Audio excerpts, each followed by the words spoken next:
bakar besar adik kakak di negara Israel ni adik kakak dia weh. Katanya hotel bakar dengan tak suka-suka adik kakak dia weh.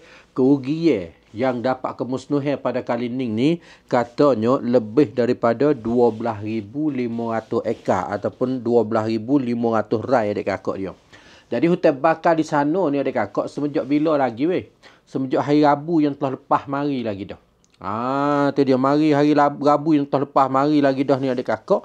Maklumat yang telah dapat laporan katanya Learning ni ada orang sakit lebih kurang 29 orang adik kakak dia. Tu dia bakar hotel. Maka Learning adik kakak pihak pegawai negara tempat hotel tersebut itu saat ni telah hantar pegawai bomba, pegawai penyelamat gapo ni lebih kurang 150 pasukan untuk pergi memadamkan api yang duk bakar di dalam hotel sana. Jadi kawasan hak tempat duk bakar hotel ni adik kakak tahu kau tidak weh berlaku di mana? Di antara ibu kota Yerusalem dengan ibu kota Tel Aviv. Bakar situ. Jadi hak orang sakit ni adik kakak dia termasuk pegawai-pegawai bomba.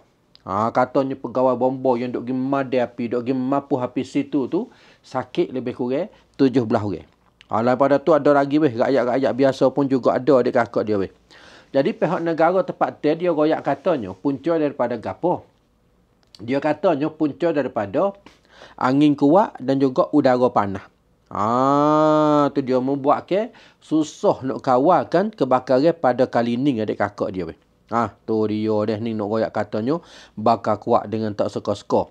Di samping tu adik kakak ada satu orang, salah satu orang yang duk bekerja pegawai bomba, orang panggil kata panak ngandap plug. Dia royak namanya Celomi Harus. Dia ni royak katanya apa nama ni? Dia kata boleh jadi ni api hendak menarak dah. Boleh jadi kau nak menarak nak netuk kali lagi. Sebab apa nama dia kakak dia weh. Dengan sebabnya begitu api pun juga kuat, angin pun juga kuat dia kakak, menyebabkan pegawai ni payahlah nak ukar masalah yang duk berlaku di sana dia kakak dia weh. Tu dia ni dah. Ni nak royak katanya salah satu kawasan. Lepas tu setelah mana api bakar. Sebenarnya pihak negara dia ni nak adalah kelo orang panggil kata wan celong crop rob 70 pi. Buat perkelo sempena hari negara dia ni cukup 77 tahun yang telah menubuhi negara dia. Dia nak buat lah. Tiba-tibanya berlaku bakar kuat besar pada Kalining ni adik kakak dia. Telah menyebabkan pihak kaki tangan pegawai dia, pegawai-pegawai KJL dia royak katanya, tak boleh weh, tak boleh. Tak boleh nak buat kegiatan kelo ataupun celong adik kakak kerana kemusnahan tu masih ada lagi adik kakak dia weh. Walau bagaimana pun adik kakak, pihak pegawai bomba di sana dia royak katanya, dia perkat telari atau seribu orang duk cuh api pingat api ke apa hingga sampai ke tanggal 7 September 2068 ni. Tu dia deh. Tapi kalau pian nak buat bakar lauk, bakar barbecue gapo ni kan makan ni gapo ni kan adik kakak dia weh.